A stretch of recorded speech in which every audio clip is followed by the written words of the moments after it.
सामान्य माणसाला जीवनामध्ये काय लागतं? साधी सुधी सोय असली म्हणजे झालं.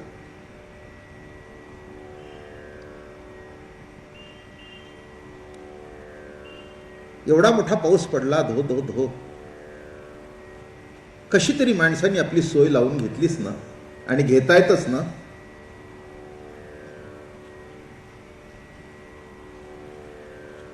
गैरसोयीत सुद्धा सोय लावून घेतली.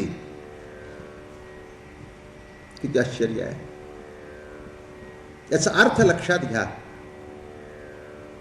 देहाची सोय, राहण्याची सोय, खाण्याची सोय, पिण्याची सोय कदाचित या सगळ्या लागतील. या सगळ्या गैरसोयी मिटतील, पण मनाची झालेली जी गैरसोय आहे ती संत संगतीशिवाय सोय लागत नाही, ही वस्तुस्थिती आहे. एकाला खाली बसता येत नाही, त्याला खुर्ची आणून दिली, तो म्हणला बसायची सोय झाली. असं पुष्कळाला घडतंच की. आता मलाच खाली बसता येत नाही नीट मांडी घालून, मग खुर्ची दिल्या. आता इथे पुष्कळशे एक विशिष्ट लेवलची माणसं आहेत, त्यांना त्या खुर्चीवर बसायला बरं वाटत नाही, खुर्चीच पाहिजे, गुडघा दुखतो. आता ही जी माणसं आहेत त्यांना तिथे बसायला बरं वाटत नाही.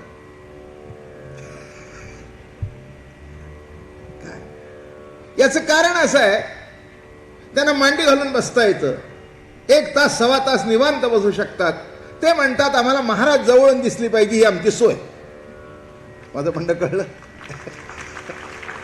प्रत्येकाची एक विशिष्ट मानसिक सोय आहे. कशा करता सांगितलं? सोय आहे. आणि अहो इथे सुद्धा हा रानडे हायस्कूल मधून कार्यक्रम घेतला, ती सोय म्हणूनच ना. नाही अहो मला माहिती आहे, पण ही मंडळी इतकी प्रेम करतात बाबा महाराजावर. आत्ताच आम्ही बोलत होतो, इतकं प्रेम की त्या प्रेमाला खरंच सीमा नाही. त्या रानडे हायस्कूलमध्ये 2 वर्ष असं घडलं, गुडघाभर पाणी. मला जायला रस्ता नव्हता, तिथून फोन आला, माणसं म्हणतायत नुसती येऊन नमन म्हणा, आम्ही परत जातो. तशा पावसात गेलो, गुडघाभर पाण्यात गेलो, माणसं उभी राहिली, उभं राहून प्रवचन ऐकलं, आनंद वाटला. आणि जाताना इतके प्रसन्न होते, त्यांची कुठे गैरसोय झालेली मला दिसली नाही. सगळेजण उभे होते दारात. महाराज आमचा दिवस चुकला नाही, काही हरकत नाही, पावसात उभा राहायला पडेना का, पण आज आमचं ऐकण्याचा दिवस चुकला नाही. मनाची सोय. आणि मला असं वाटतं शेवटी मानसिक सोय हीच अंतिम गरज आहे. देहाची सोय भागवता येते, पण मनाची सोय कुठे भागवणार? देहाला जे जे लागतं ते बाजारात विकत मिळतं, पण मनाला जे जे लागतं ते कुठेच विकत मिळत नाही. मनाला समाधान पाहिजे, कुठे मिळतं? कुठे मिळतं? आणि मनाचा एक विचित्र स्वभाव असा आहे, मनासारखं मिळालं तरी ते पुढे पळतं. हे मन. माझं म्हणणं कळलं? एखाद्या बाईला एक साडी मिळाली, बाईचं सोडून द्या, तुमचंही तसंच आहे. काय एखाद्या बाईला सुंदर साडी मिळाली, अगदी मनासारखी, आणि मनात होती तशी त्या दुकानदाराने टाकली. बाहेर पडता पडता त्या शोकेस मध्ये अशी बघितली,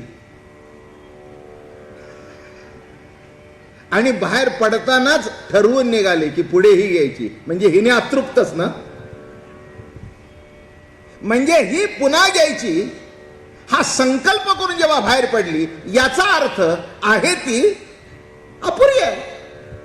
लक्षात ठेवा, या मनाचा भाग असाच आहे, कधीही त्याची सोय लागत नाही, कधीही लागत नाही त्या मनाची सोय. मन 2 गोष्टी करत असतं, काही वेळ संकल्प करत असतं, काही वेळ विकल्प करत असतं. हेच मनाचं कार्य आहे. मोठं कार्य करतं, ते मोठं गमतीदार कार्य करतं. संकल्प करता करता विकल्प केव्हा येतो, आणि विकल्पच जास्ती, संकल्प थोडा. मुलगा बाहेर गेला आणि लवकर आला नाही तर संकल्पापेक्षा विकल्पच जास्ती. बरोबर आहे ना? काय मुलाचं लग्न झालंय, मुलगा घरात आला, थकून आला होता, सरळ डायरेक्ट खोलीत गेला. आईला वाटलं लग्न झाल्यापासून असा कधी वागला नव्हता, आज का वागला, सुनेने काही सांगितलं तर नाही ना, असं काहीच नव्हतं. पण विकल्प कळलं. मग खाली आला, अरे का रे न बोलता गेला? नाही का आई, मी तुला बघितलंच नाही, मी थकून गेलो होतो. असं वय, मला वाटलं. हे जे नको ते तुम्हाला वाटतंय ना, हा जो विकल्प आहे ना, तोच तुमच्या आयुष्याचा महान वैरी आहे, महान वैरी आहे. म्हणून केव्हा सोय लागायची, केव्हा सोय लागायची? मनाची सोय तेव्हा लागेल, मन जिथून उठतं तिथे गेल्याशिवाय त्याच्यातला मनपणा संपणार नाही. श्रीराम मनाचे निजमन, श्रीराम चित्ताचे चैतन्य घन, नाही का? श्रीकृष्ण भगवंताला पाहिल्याबरोबर मनपणा विसरत होतो. आणि म्हणून जेव्हा मनपणा विसरेल आणि प्रभूचा आधार वाटेल, तेव्हा जीवनामध्ये या सगळ्या सोयी आपोआप लागतील. आणि एक सांगू का, जिथे प्रेम असतं तिथे सगळी सोय असते, आणि जिथे आपलेपणा नसतो तिथे सगळी गैरसोय असते. म्हणून प्रत्येक माणसाला आपल्या घरी रात्री झोपायला आवडतं. आता बोलणं कळलं? एखाद्या 50 कोटी इतकी ऐपत असलेल्या माणसाच्या बंगल्यात त्याला घेऊन जा, त्याच्याकरता तुम्ही स्पेशल बेड द्या, अगदी अटॅच बाथरूम वगैरे, गालीच्या बिलीच्या, अगदी पाऊल टाकला की 6 इंच पाय खाली गेला, आणि गादीत झोपल्यानंतर 1 फूट मध्ये गेला. पलंग अगदी 50-50 हजाराचा. प्रत्येक श्रीमंत माणसाच्या घरामध्ये पाहुण्यांच्या करता एक खोली असते, आणि ती सुद्धा उत्तम सजवलेली असते, की पाहुण्यांना असं कुठे वाटू नये कमतरता. आता याला निजवला की आतमध्ये गेल्यावर असं होता येईना, तसं होता येईना. सकाळी उठल्यानंतर पाहुण्याने विचारलं झोप कशी लागली, म्हणले फारच नरम लागली. अवघड असतं सगळं. कोणाला कशात सोय असेल आणि कोणाला कशात सोय नसेल. माझ्या फडावरची गोष्ट सांगतो. आमच्या फडावर एक चोपदार होता. आमचे सद्गुरू दादा महाराज म्हणजे माझे आजोबा, हे मालोजीराव नाईक निंबाळकर, बरं का, त्यांनी त्यांना गुरुस्थानी मानलेलं होतं. म्हणून फलटण स्टेटचे इनामदार आम्ही पूर्वीपासून आहोत. तेव्हा त्या फलटण स्टेटमध्ये आणि दरवर्षी सप्ताह व्हायचा मार्गशीर्ष मासी. महाराज साहेब, लक्ष्मी राणी वगैरे सगळे समारंभाला रोज. गुरु होते महाराज. राजाच्या खांद्यावर महाराजांनी हात ठेवावा, सोन्याच्या खांदीचे चोपदार असे महाराज. राज दरबारमध्ये रोज प्रवचन असायचं, कीर्तन असायचं. तिथे आमचा चोपदार. आता काय राजाचा दरबार, समर्थाच्या पंगती भोजने, तळलिया वरलिया एकची पक्वान्ने.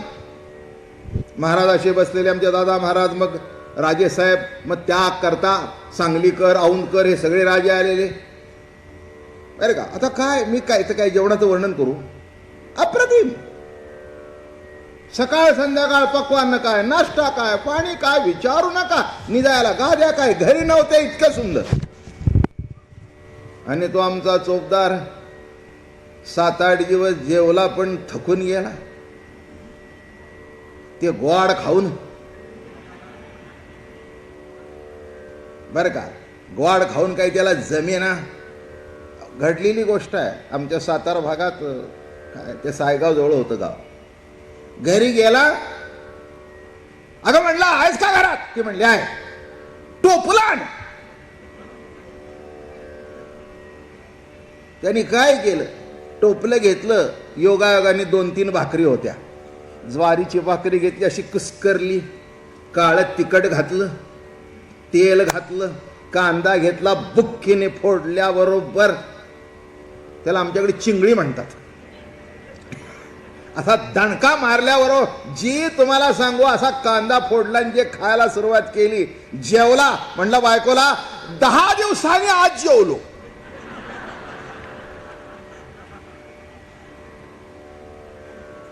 आता काय करावं. बायको म्हणली, बाया एवढा राजाच्या घरी जाऊन तुम्हाला जेवू घातलं नाही. तो म्हणला, अगं बाई ते जेवण मला जमेना, तुझ्या आजचं खुदाकनं खायची सवय मला. कशा करता सांगतोय. जेवण पुढे वाढलं म्हणजे सोय लागली असं नव्हे, पोट भरलं पण समाधान होईल तिथे सोय लागली. तसं जीवनामध्ये विषय मिळतात, नाव मिळतं, लौकिक मिळतं, सत्ता मिळते, पण जिथपर्यंत जे पाहिजे ते मिळत नाही तिथपर्यंत सगळीच आयुष्यात गैरसोय असते. आणि म्हणून कृष्ण भगवान अवतार घेऊन आले. गोप बालकांना वाटलं आपली सोय झाली आता परमार्थाची. तेवढं भाग्य आहे हो. सामान्य माणसाच्या परमार्थाची सोय होणं आवश्यक आहे. जेवणाची होते कशी तरी. अगदी चटणी भाकरीने सुद्धा पोट भरतं. नको का तुमचा आंबेमोर नको, दिल्ली राईस नको, दावत नको, ताजमहाल नको, काय अगदी जाडा भरडा असू दे, भुकीच्या तोंडा मिळो कोंडा अथवा मांडा, रसनेचा वर पडा. सोय लागते, पण मनाला कुठे बरं वाटेल, चित्ताला कुठे बरं वाटेल. आणि एक सांगू का, बुद्धीची धाव केव्हा थांबेल. मनाची बुद्धीची धाव इतकी असते ती जिथपर्यंत थांबत नाही. आणि काय सांगू, नको तिथे घेऊन जात आणि पाहिजे तिथे थांबत नाही. कळलं का कसं घडतं. नको तिथे घेऊन जात आणि पाहिजे तिथे थांबत नाही. आता पाहिजे तिथे थांबण्याकरता काय करायला पाहिजे. कृष्ण दर्शन घडवायला पाहिजे. कृष्ण प्रभूचं दर्शन ज्या दिवशी घडलं त्या दिवशी गोकुळच्या लोकांचं मन इकडे तिकडे जाईनाच. सतत जागृती स्वप्न तिन्ही अवस्थेमध्ये कोण दिसू लागला. कृष्ण. कृष्ण काय, कुणी जरी बघितला तरी कृष्ण, दुसरं कुणी बघितला तरी कृष्ण, दुसऱ्या कुणाचं सुंदर बाळ बघितला तरी चांगला आहे पण कृष्णासारखा नाही. कुणी नाचलं तर नाचतो पण कृष्णासारखा नाही. दंगा केला तरी दंगा करतो पण कृष्णासारखा नाही. माझं म्हणणं कळलं. प्रत्येक गोष्टीमध्ये समकृष्ण होतो. प्रत्येक गोष्टीमध्ये प्रत्येक कर्मामध्ये समकृष्ण होती. आणि म्हणून जीवनामध्ये ज्याला कृष्णाची सम सापडली त्याचं आयुष्यात ताल कधीच चुकणार नाही. बोलणं समजलं का माझं. ज्याला कृष्णाची सम सापडली त्यांनी काळजी करण्याचं कारण नाही, त्याचं आयुष्यात ताल कधी चुकणार नाही. कारण कृष्ण आहे, कृष्ण बरोबर आहे. आणि कृष्ण बरोबर नसताना जरी बरोबर वाटलं तर ते सगळं चुकीचंच आहे. आणि म्हणून महाराज म्हणाले, अहो काय सांगू तुम्हाला, भक्त कृपेची माये गे, ओळखो आली विठाई गे, आणि एका जनार्दनी विटे जोडियेले पाय गे. असं सांगता सांगता सांगता तुम्हाला कृष्णाचा डोल सांगितला. कसा डोलतो कृष्ण सांगता सांगता, देह घे नाठवे सर्वता, सुत पतीची मावळली वार्ता. प्रत्येक माणसाला देहाच्या ठिकाणी थांबत असल्या कारणाने त्याला देहाची आठवण कधी संपत नाही. अनेक तऱ्हेची आठवण आहे देहाची. मी ब्राह्मण, मी क्षत्रिय, मी वैश्य, मी शूद्र, मी श्रीमंत, मी गरीब, मी चांगला, मी वाईट, मी गोरा, मी काळा, मी देखणा. ही देहाची आठवण संपली आहे कधी नाही का. या देहाची आठवण सतत आहे, सतत आहे. मी देह. एक लक्षात ठेवा, तुम्ही देह नसताना सुद्धा मी देह म्हणताय. इतका देह तुमच्या मागे लागलाय नाही का. अहो गंमत बघा ना, एखादा माणूस मेला, मेल्यानंतर त्याचा देह घरातच असतो तरी माणसं म्हणतात, अहो ते गेले, ते गेले, ते काय पलंगावर झोपलेत.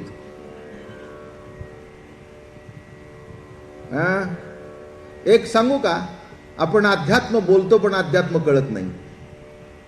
ते गेले, अहो ते गेले. मी एक दुसरा म्हटला, अहो ते काय निजलेत, तुम्हाला कळत नाही का. ते त्यांचं मड आहे, ते गेले.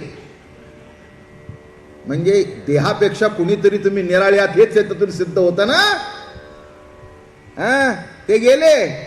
देह म्हणजे मी देह नव्हे मी जडमुडत्वे, प्राण नव्हे मी चपळत्वे, मी तो येथ अनादि सिद्ध. कोण आहे? ब्राह्मण, क्षत्रिय, वैश्य, शूद्र, कोण मी? एक लक्षात ठेवा, हे सगळे अलीकडचे शब्द आहेत. तत्वज्ञानाच्या परिभाषेमध्ये फक्त 3 शब्द येतात: जगत, जीव आणि परमात्मा. याच्यापेक्षा चौथा शब्द येत नाही. एक जगत, एक जीव आणि एक परमात्मा. आता जीव कोण? ब्राह्मण. जीव कोण? क्षत्रिय. जीव कोण? वैश्य. जीव कोण? शूद्र. जीव कोण? बाई. जीव कोण? बुवा. जीव कोण? तरुण. जीव कोण? म्हातारा. अहो, तरुणपणीच गेला. हो, कोण गेला? म्हातारा गेला. बोलणं कळलं का? जीव एकच नाव. एका जीवामध्ये सगळी जीवसृष्टी आली. तिथे अमका का तमका हा भाग हे अलीकडच्या प्लॅटफॉर्मला आल्यानंतर तयार झालं. त्याच्यानंतर ते भाग नव्हता. म्हणून कशा करता सांगतोय? कृष्णाने हे सगळी समता आणली, सगळा समाज एकत्र केला, त्यांच्याशी गुजगोष्टी सुरू झाल्या. किती कौतुक आहे. म्हणून इथे काय सांगतायत? देह गेह कर्म नाठवे. देह संपला, घरदार संपलं. नाठवे सर्वथा, माझं घर नवे सख्या ये ना रे बाबा माझ्या घरी. कृष्ण ये. अहो, तुम्हाला काय वाटतं कृष्ण चोर होता का? नाही. या सगळ्या त्याला बोलवत होत्या. आमच्या घरी ये, आमच्या घरी ये. वरून सासू करता म्हणायच्या आलास तर तंगड तोडीन, पण डोळे झाकताना म्हणायच्या शेजारी गेलास पण माझ्याकडे का आला नाहीस. जीवनामध्ये तो दिवस तुमच्या माझ्या भाग्याचा की ज्या दिवशी कृष्ण तुमच्या माझ्या घरी येईल आणि तुमचं आणि माझं चित्त चोरून जाईल, तो दिवस भाग्याचा. बाकीचं काय करता नाही का? अरे, ज्या दिवशी कृष्ण सखा येऊन तुमच्या माझ्या चित्ताची चोरी करेल, तो दिवस किती भाग्याचा आहे. तुमचं चित्त तुमच्या ताब्यातच नाही. कृष्णाने चोरी केली म्हणून ओरडू नका. तुमचं चित्त सगळ्यांनी चोरलेलं आहे. नवऱ्यानी चोरलंय, बायकोनी चोरलंय, पोरांनी चोरलंय, पैशानी चोरलंय, शेजाऱ्यांनी चोरलंय, जावयानी चोरलंय, मुलीने चोरलंय, नातवंडाने. कोणी चोरलं नाही चित्त तुमचं. 1 तास आपलं प्रवचनाला येत आहे ते बरं आहे.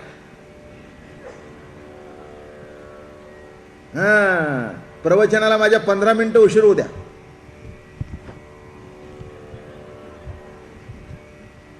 त्यात लवकर येतो म्हणत होते.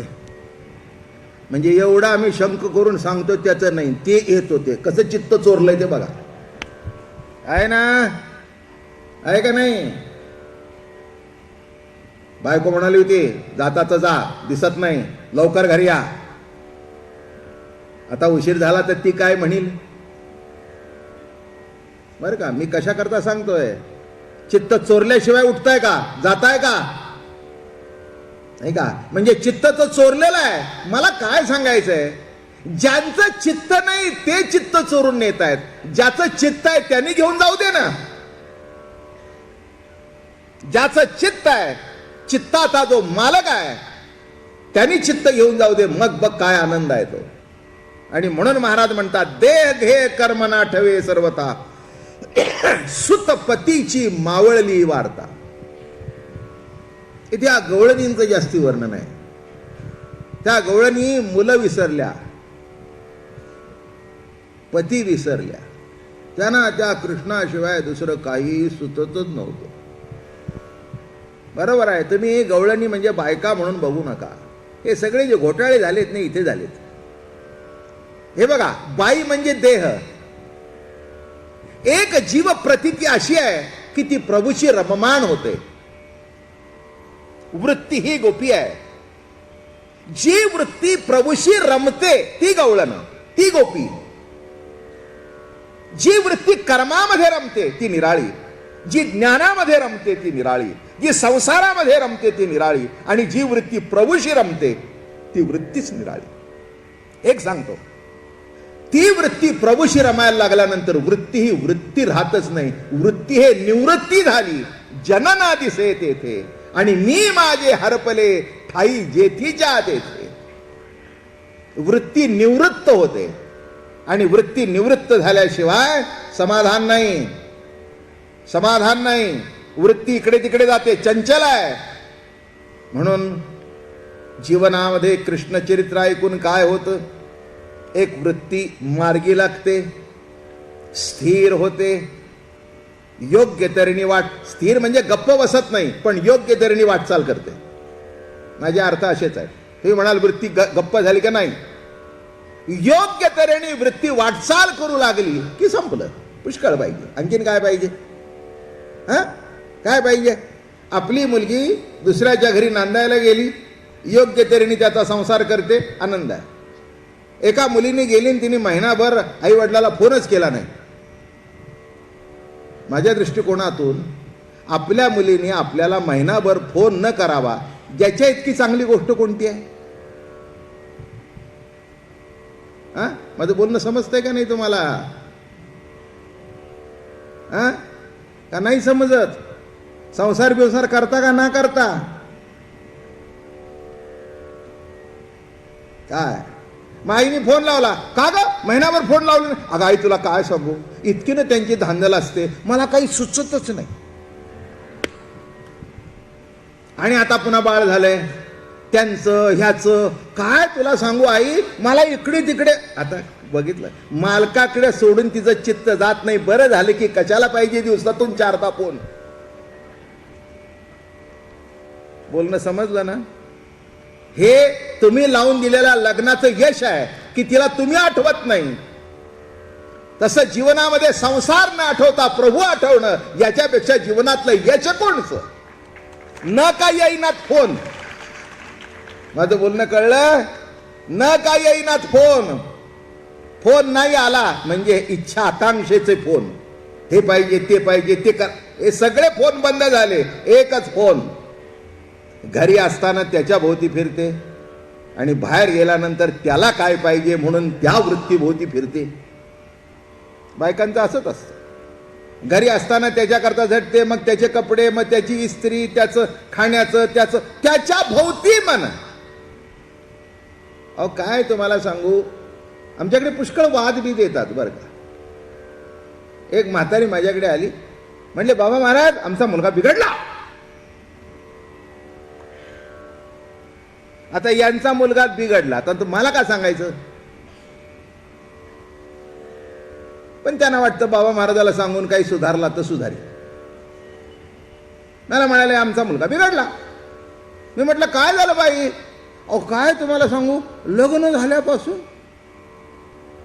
माझ्याकडे बघतच ना. म्हटलं आता तू बघण्यासारखी राहिलीस तरी का? काय मला जरा पोझिशनमुळे इकडे तिकडे बोलता येतं थोडंसं. नाही नाही म्हणजे असंच बोलतो मी, काही आता बोलतो म्हणून नाही, भेटल्यावर सुद्धा असंच बोलतो मी, त्याशिवाय समजत नाही ह्या लोकांना. आणि म्हटलं दुसऱ्या बाईच्या नवऱ्याने आपल्याकडे बघण्यापेक्षा आपला नवरा आपल्याकडे बघेल ते बघ ना तू. माझं बोलणं कळलं का नाही? अरे तो तिचा नवरा आहे, तिच्याकडे बघतोय, तू तुझ्या नवऱ्याकडे बघ. पुष्कळ झालं. म्हणले बाबा महाराज तुमचं बोलणं असंच असतं. म्हटलं असं आहे म्हणून मी बाबा महाराज आहे. माझं बोलणं समजलं का? अरे इकडे तिकडे बरं आहे ना, बरं आहे ना. जी घरामध्ये सून म्हणून आणली तिच्याशी तुमचा मुलगा रमतोय, याच्यात आनंद मानानं किती बरं आहे, किती चांगलं आहे. त्याच्यामध्ये दुःख वाटण्याचं काही कारण आहे का? तसं जो मूळ पती आहे त्याच्याशी जर आपली वृत्ती रमू लागली तर मुलीने फोन केला नाही किंवा मुलगा बघत नाही याचं दुःख मानण्याचं कारण नाही. उलट हेच संसाराचं यश आहे आणि हेच परमार्थाचं यश आहे. हरीने हरिले माझे चित्त, हरीने हरिले माझे चित्त, भारवित्त विसरले भारवित्त विसरले, आता कैसी जाऊ घरा, आता कैशी जाऊ घरा, बरा नव्हे लौकिक, बरा नव्हे लौकिक, आता कैसी जाऊ घरा. हरीने माझे हरिले चित्त, हरीने चित्त हरण करणे याच्यापेक्षा काय आहे. म्हणून असंच सर्व गोकुळवासियांचं चित्त. आणि अशाच त्या निघाल्या होत्या गोप सिमंतिनी, ज्यांनी चित्त हरलं होतं त्याची कथा एकमेकीला सांगत होत्या. काय सांगितलं. ज्यांनी चित्त हरलं होतं त्याची कथा एकमेकीला सांगत होत्या. आणि त्यांच्या मागोमाग कण्व ऋषी चालू होते. कालचं आपलं कथा इथे संपली. हो, दुसरं गोष्टीच नाहीत. कृष्णाबद्दल बोलणं. काय ग तो खेळत होता, काय ग तो हलत होता. हो, मुख अमृताचा. बघा, एक नळोबाराय फार सुंदर लिहितात. आजी पुरले ओ आरतीचे अर्थ, होते हृदय हो बहु दिवस चिंतित, मना आवरोनी इंद्रिया सतत, दृष्टी पाहो हा धणीवरी गोपीनाथ हो, दृष्टी पाहो हा धणीवरी गोपीनाथ हो, तेची घडोनिया आले अनायासे, तेची घडोनिया आले अनायासे. कस जाता यशोदे घरा वानाची या मिसे, आला खेळत खेळत बाळवेशे, कवळी घाली मिठी गदगदा हसे हो, कवळी घाली मिठी गदगदा हसे हो, तेची घडोनिया आले अनायासे. हे काय सांगतायत कळलं का. गवळणी बोलतायत एकमेकीशी. आजी पुरले हो आरतीचे अर्थ. हे बघा, अर्थ आणि आरतीचे अर्थ. मनामध्ये अर्थता असणं, अतिशय ओढ. केव्हा भेटतोय, केव्हा दिसतोय. हे अर्थ कशा असतात माहितीये का. सर्व इंद्रिय डोळ्यांच्या ठिकाणी एकवटून येतात, तेव्हाच परमार्थ फलद्रूप होतो. आणि त्यालाच प्रेम म्हणावं. असं डोळ्यात येतं सगळी इंद्रिय, कान मन डोळे सगळं डोळ्यात येतं. आजी पुरले हो आरतीचे अर्थ.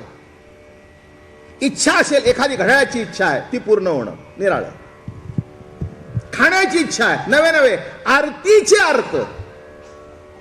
तृप्तीची तृप्ती, समाधानाचं समाधान, आनंदाचा आनंद.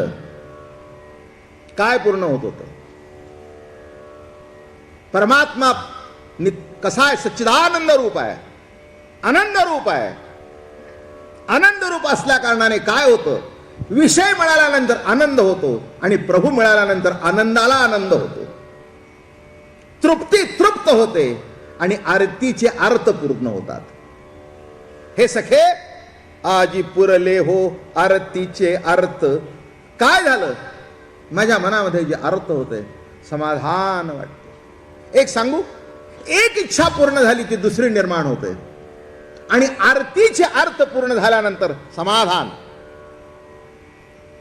तुकाराम महाराज एका ठिकाणी म्हणतात, आरतीचे अर्थ पूर्ण झाल्यानंतर काही भावे ऐसे नाही माझ्या जीवी, मी तो बहुसुखी आनंद भरिता आहे साधू संतास मेळिया. काही भावे ऐसे नाही माझ्या जीवी. आता काही होण्यासारखं शिल्लक राहिलं नाही, आहे त्याच्यात मी समाधानी आहे. आरतीचे अर्थ पूर्ण झाले.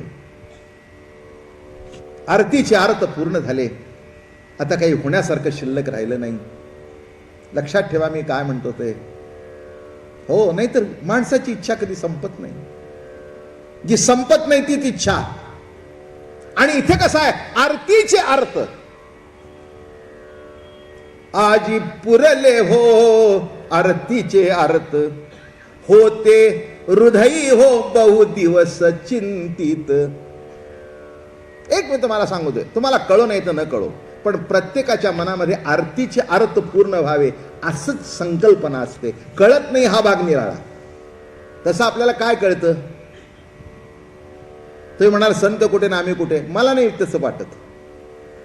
अर्थ हे वरवरचे दिसतात, पण खरं समाधान भेटावं असं इथल्या कोणत्या माणसाला वाटत नाही. सुप्त रूपाने ते अर्थ तुमच्या मनामध्ये दडूनच आहेत. हे वरवरचे प्रयत्न आहेत, ते तिथपर्यंत जाण्याकरता आहेत. सामान्य अर्थ नाही, आरतीचे अर्थ पूर्ण व्हावे असं प्रत्येकाच्या मनामध्ये इच्छा असतेच. दडलेली आहे, तुम्हाला कळत नाही. सुप्त आहे ती, सुप्त आहे. आणि जेव्हा बघितलं तेव्हा गवळणी अहो एकदम विद्वान झाल्या, एकदम शहाण्या झाल्या. विश्वातलं ज्ञान प्रगट झालं, विश्वातली चेतना प्रगट झाली, विश्वातला अनुभव त्यांच्या ठिकाणी एक रूप तेनी प्रगट झाला. आजी पुरले हो आरतीचे अर्थ, होते हृदयी हो बहु दिवस चिंतित. तुम्हाला नाही असं वाटत? बघा अंतर्मुख होऊन असं काहीतरी मिळावं की जे मिळालं असताना काही मिळायचं शिल्लक राहू नये, असं वाटतं का नाही? का नुसतं मिळावं वाटतं? आता मराठी समजतंय ना? समजण्यासारखं, मी न समजण्यासारखं काहीच बोलत नाही. काय म्हटलं मी? असं काहीतरी मिळावं की जे मिळालं असताना काही मिळायचं शिल्लक राहू नये. पण असं मिळतंय की कितीही मिळालं तरी मिळालं असं वाटत नाही. दोन व्याख्या बघितल्या. काय मिळतंय आणि काय मिळवतोय? की मिळून सुद्धा मिळालं असं वाटत नाही, आणि असं काहीतरी मिळावं की जे मिळालं असताना मिळायचं शिल्लक राहू नाही. हो ते हृदयी हो बहु दिवस चिंतित. कसं म्हणतायत बघा. हो, दृष्टी मना आवरोनी इंद्रिया सतत. मनावरोनी इंद्रिया सतत. काय मनाला वाटत होतं, इंद्रियाला काय वाटत होतं? हो, असं काहीतरी डोळ्याला दिसावा. बघितला बरोबर समाधान. समाधान. एक सांगू, डोळ्याला असं दिसावं की डोळ्याने सुद्धा बघायचं विसरून जावं. काय सांगतोय लक्षात आलं का? डोळ्याला असं काहीतरी दिसावं की डोळ्याने बघायचं विसरून जावं. कानाला असे शब्द ऐकू यावेत की कानाने ऐकायचं विसरून जावं. जिभेला असा रस चाखायला मिळावा की जिभेने चाखणं विसरून जावं. श्रीकृष्ण रस चाखली या गोडी. श्रीकृष्ण रस चाखली या गोडी. रसना रसस्वादू न सेवी. जाये चाखणेपणाची गोडी. चाखते दौडी चाखोनी. काय गोड होई बघा. श्रीकृष्ण रस चाखली या गोडी. रसना रसस्वादू न सेवी.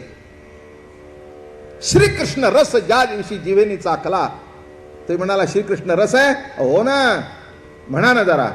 कृष्ण कृष्ण जय, कृष्ण कृष्ण जय. मनापासून म्हणा. कृष्ण कृष्ण जय, कृष्ण कृष्ण जय. कृष्ण कृष्ण जय, कृष्ण कृष्ण जय. कृष्ण कृष्ण जय, कृष्ण कृष्ण जय. हो, श्रीकृष्ण जप जेव्हा जिव्हा करू लागते, तिला इतकं बरं वाटू लागलं, इतकं बरं वाटू लागलं, इतकं बरं वाटू लागलं, ती जिव्हा म्हणू लागली, आता दुसरा रस मला बरा वाटत नाही, याच्याशिवाय म्हणून श्रीकृष्ण रस चाखली आ गोडी. रसना रस स्वादू न सोडी. आणि जाये चाखणेपणाची गोडी. चाखते दवडी चाखोनी. मग आता काय घडलं? मनावरून इंद्रिया सतत.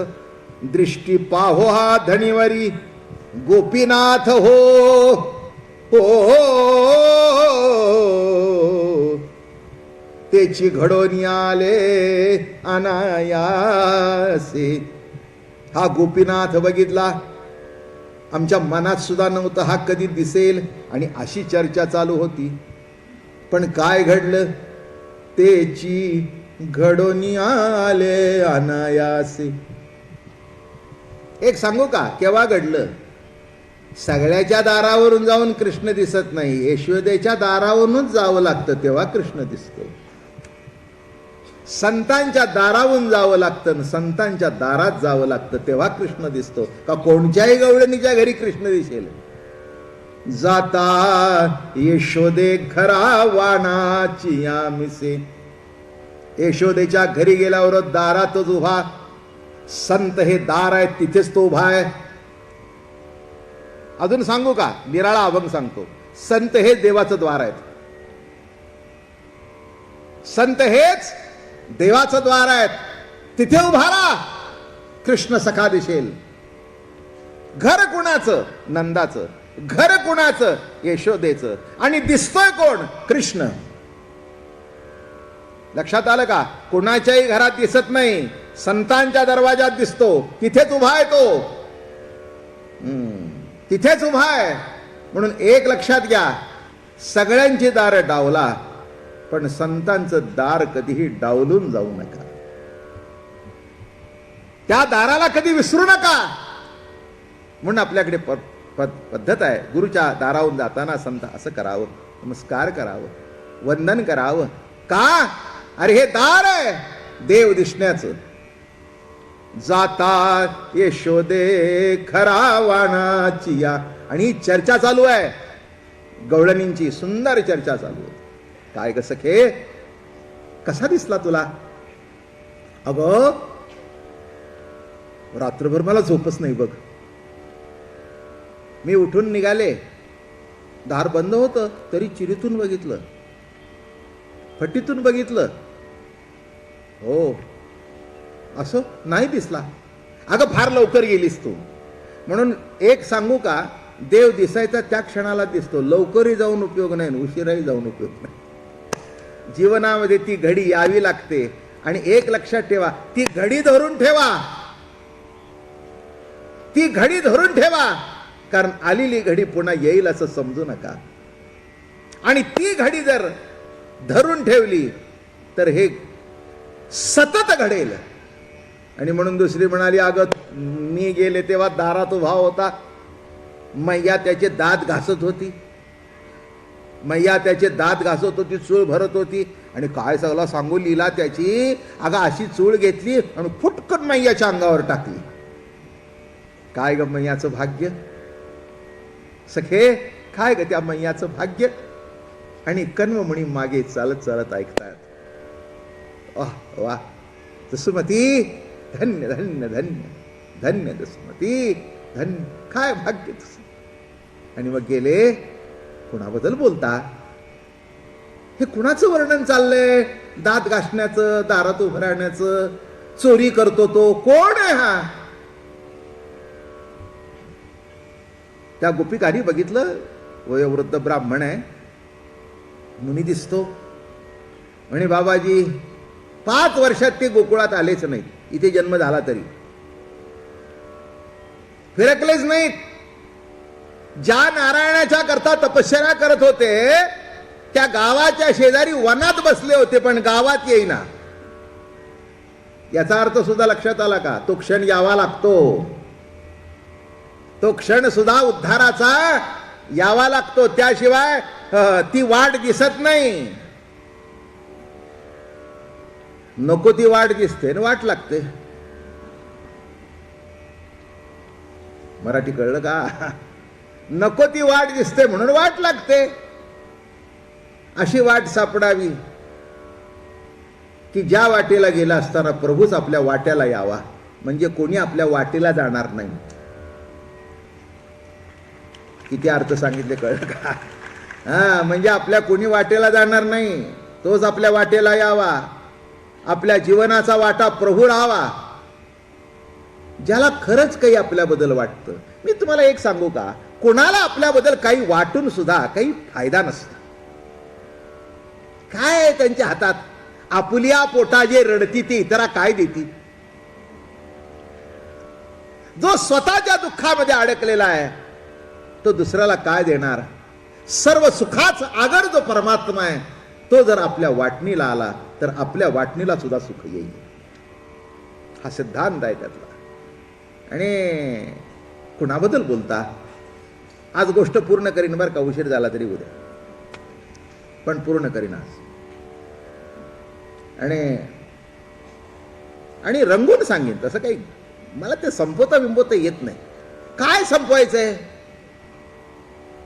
इथे? कुठे कोणाच्या मागे लागलंय कोणी? मागे लागलाय तो बघायचा आहे, मागे लागायचं नाही. माझं म्हणणं कळलं? इथे आम्ही देवाच्या सुद्धा मागे लागत नाही. आम्ही देवाच्या मागे लागण्याकरता आला नाही, फक्त तो आमच्या मागे कसा हे बघण्याकरता आलोय. एवढं समजलं म्हणजे दादा महाराजांचा प्रेमबोध लक्षात येईल. नेमकं ते काय म्हणत असत. किती सत्य आहे ना. हा, आपल्याला त्याच्या मागे जाता येईल का?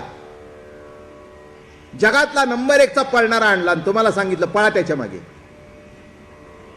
तो फेरी मारून आला ते हेच बूट बांधत होतं.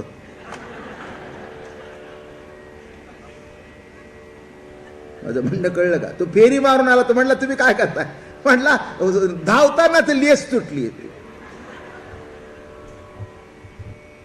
साधा नंबर 1चा स्प्रिंटर असेल तर त्याच्या मागे धावता येत नाही. हा सगळ्या विश्वातला धावतोय तर कोण त्याच्या मागे जाऊन पकडतं त्याला? पण तो कसा मागे आहे?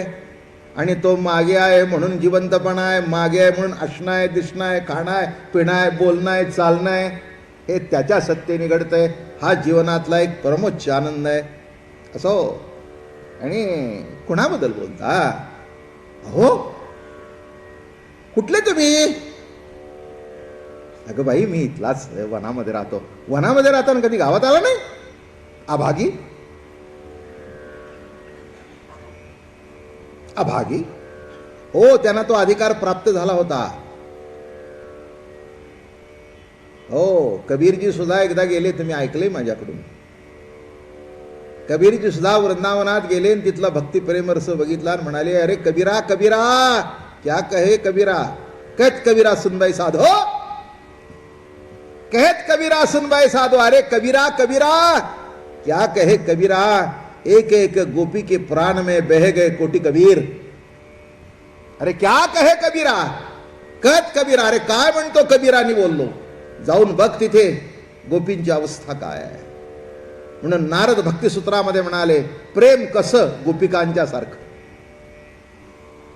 प्रेम कसं, भक्ती कशी. आणि म्हणून त्यांना तो अधिकार प्राप्त झाला.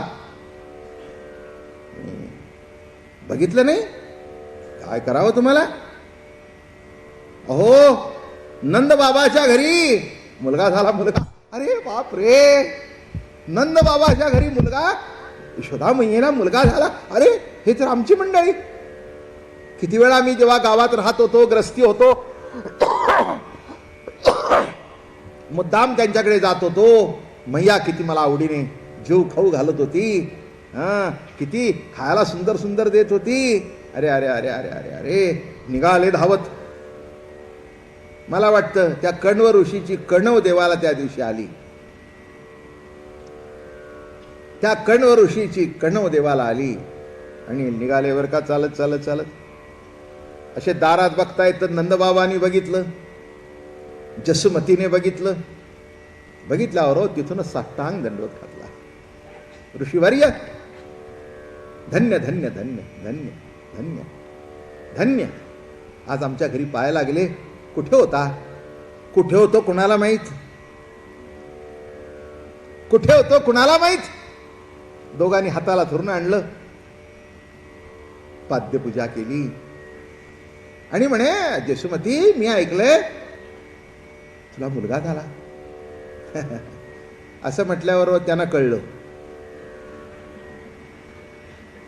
इतक्या वेळ आठवण करणं होती, पाय पुढे होते. चालू द्या पूजा, चालू द्या पूजा. जसुमती तुला मुलगा मुलगा झाला म्हटलं. हो हो म्हणाले. उठलाच तो. आणि काय तुम्हाला सांगू, मैया अशी घेऊन आली आणि अशी समोर बसली. नंदजी हार घालतायत, वाद्यपूजा चालू आहे आणि असे बघतायत आणि हसतायत. असे बघून हसतायत. ते स्मित हास्य, असं तोंड पसरून हास्य निराळे, ते राक्षसी हास्य निराळे.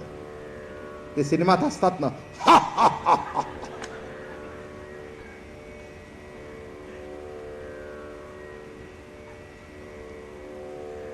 स्मित हास्य म्हणजे होठ तिथल्या तिथे हल्लं दिसलं पाहिजे आणि त्या होठाच्या हलण्यातच दिसतं की प्रसन्न स्मित हास्य. नाही तर बघितलं हे करून तोंड सगळी बत्तीशी दिसते आणि ते घासले नाही अशी दिसते. जरा पाणी पितो.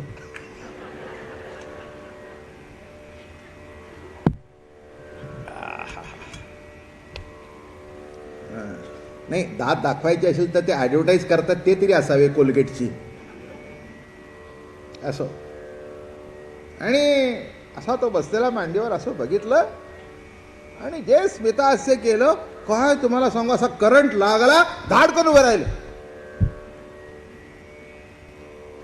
कळे नाही काय घडलं, काय घडलं, काय घडलं, काही कळे ना, पण घडलं. तेची घडोनिया आले अनायासे, तेची घडोनिया आले अनायासे, अनायासे अनायास घडून आलं. आणि असं बघितल्यावर ठाडकन उभे राहिले. हा, हाताला धरलं. ऋषीवर्य काय झालं म्हणले.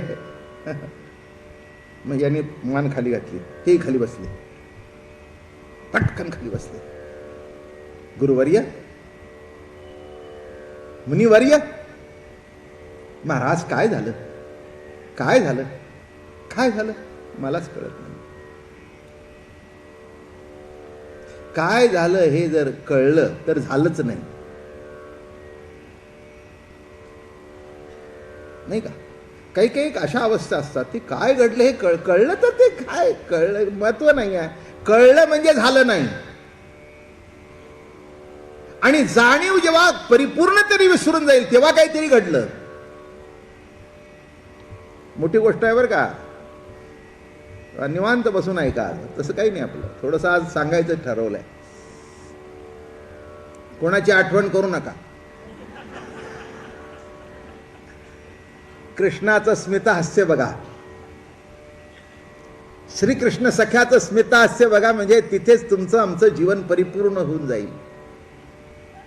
आणि हसतायत, बघतायत, मजे येत बघतायत, उठतायत, बसतायत, पूजा वगैरे झाली,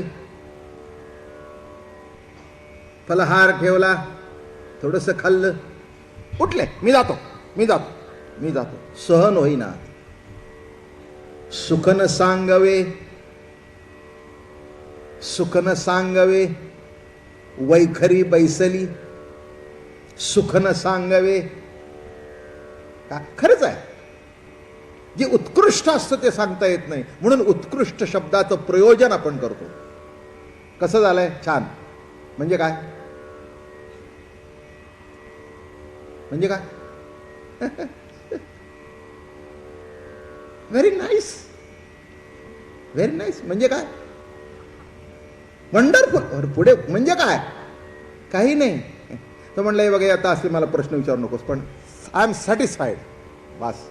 समाधान, समाधान, समाधान काय आहे सांगता येत नाही आणि ते समाधान. सुख काय आहे हे सांगता येत नाही म्हणून सुख. अजून एक शब्द समत वापरत, धन्य.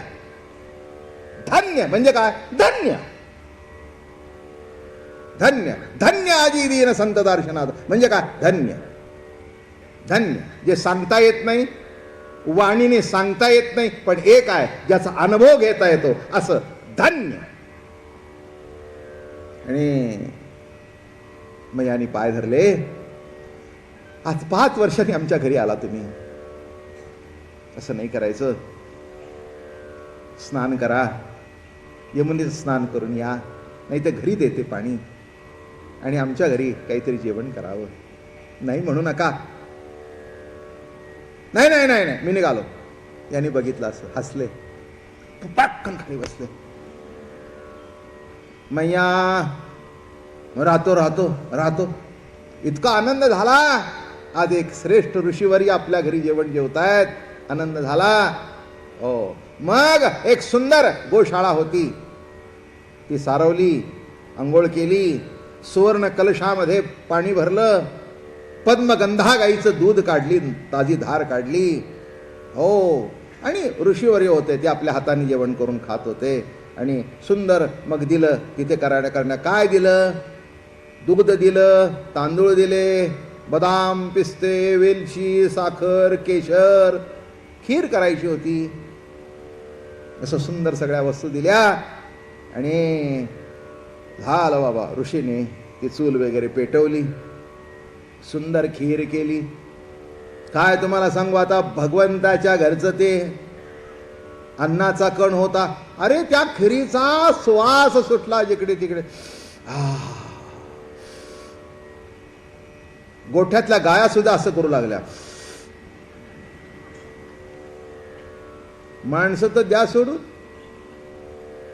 आणि मग मैयाने बघितलं की आता ऋषींचं लाईनीला लागलं.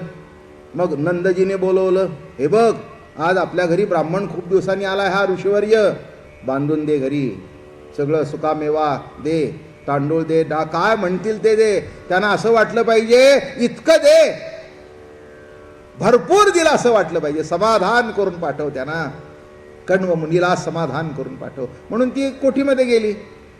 इकडे काय केले, आणि मांडी घालून बसले. ती थाळी, सुवर्ण थाळी ठेवली, त्याच्यावर खीर टाकली, तुळशीपत्र ठेवलं आणि वस्त्र टाकलं. वस्त्र टाकलं, नारायणाला आव्हान केलं. नारायण, हा आज बरेच दिवसाचा उपवास सुटतोय, आज पारणं सोडतो, फार दिवसाचा उपवास मोडतोय आज, बरं झालं तुझ्या घरी आज नारायणा. आणि म्हणून असे डोळे झाकले, आव्हान केलं, आव्हान केलं. 5 मिनिटं बोलत होते, प्रभू ये, प्रभू ये, प्रभू ये, प्रभू ये.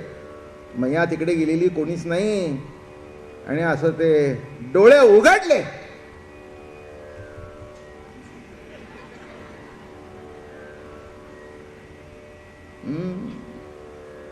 मस्त काम चालू आहे, इथपर्यंत उघड गेलेली आहे. ती खीर अंगावर सांडलेली आहे. ती इतकी खीर आवडली की असं करता करता त्या कुरळे केसामध्ये सुद्धा ते अडकलेला. इतकं सुंदर रूप, साजिरे गोजिरे रूप दिसावं, ध्यानी निरंतर आवडते. बढिया शिरोमणी उदारांचा राणा, आवडला मना जीवी जीवा, आवडला मना जीवी जीवा. आणि एकदम ते काही पेललं नाही, राग आला. अरे इष्टदेव माझ्या नारायणाचा नैवेद्य या यशोदेच्या पोरानं वाटोळा केला. जसोमध्ये ओरडल्यावर तिला वाटलं झालं कल्याण.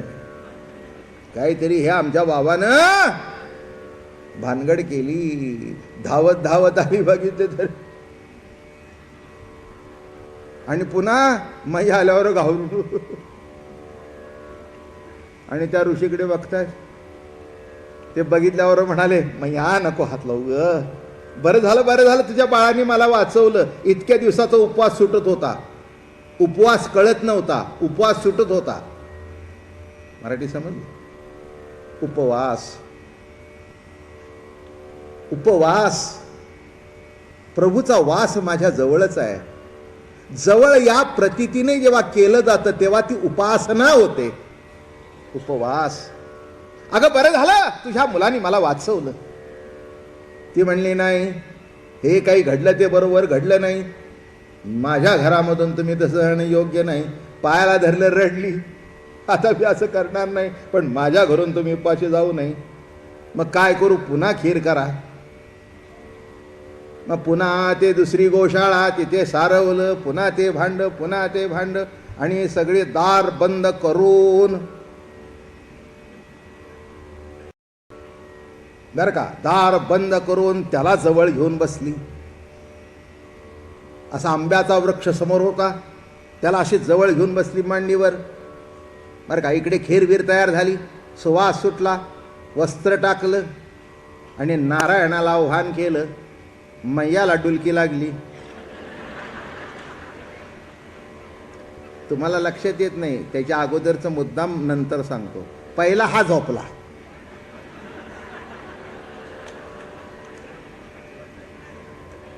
मुद्दाम नंतर सांगितलं. काय? मैयाने मांडर घेतलं. मैयाला झालं बरं झालं, हा झोपला म्हणजे बरं. आता हा झोपल्यावर मैया येऊ. आणि तिकडे आव्हान केल्याबरोबर ही झोपली न हा जागा. आणि काय सांगू मंडळी, जो सुटला अरे का तो याने डोळे उघडताना पुन्हा जेव्हा चाटून पासून खायला सुरुवात केली, काय सांगू मंडळी, खातोय. आणि मैया अरे अरे अरे अरे, मग जागी झाली आणि धावत सुटली. बघते तर तेच दृश्य. अतिशय वाईट वाटलं. अरे कसला मुलगा, तू काय करतोयस? अरे एका ऋषीला उपाशी पाठवतोस, का छळतोयस कृष्णा? अरे गावातल्या लोकांना छळतोस, मला छळतोस, अरे या संतालाही छळतोयस. मैया मैया, अरे बोलू नको बोलू नको बोलू नको. कारण हे रडायला लागले की हे रडत होते. खरंच आहे की तो रडायला लागल्यानंतर कोण असणार आहे, आणि तो असल्यानंतर कोण रडणार आहे? हा, विश्वाचा जो बाप हचिजाचे सूत्र म्हणवितो पुत्र यशोदेचा, हे त्याचं सामर्थ्य होतं. पुन्हा पाय धरले. तितक्यात नंदजी आले. काय सांगू, हे मूल, तुम्ही बाहेर जा, हे सगळं माझ्या डोक्यावर घाला कापत. शेवटी बायका एकमेव चिडायची जागा असते. फार वाईट परिस्थिती असतो, आम्ही सुद्धा जातोय त्याच्यातून. तसं काही नाही, तुम्हाला बरं वाटावं म्हणून बोललो.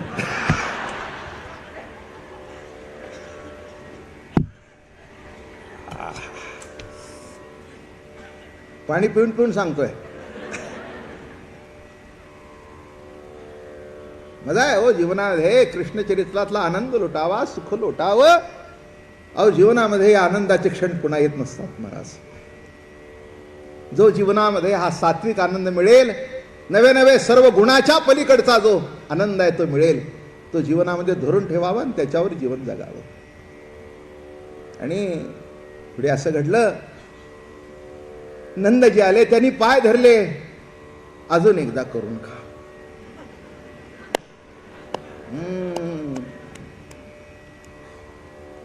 अजून एकदा करून खा. आता त्यांनाही कळेना काय करावं. नाही जावं तर ही पती पत्नी दुःखी होतील, आयुष्यभर यांच्या मनात राहून जाईल.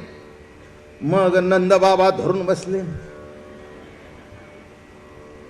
नंदबाबा धरून बसले. सगळे नमो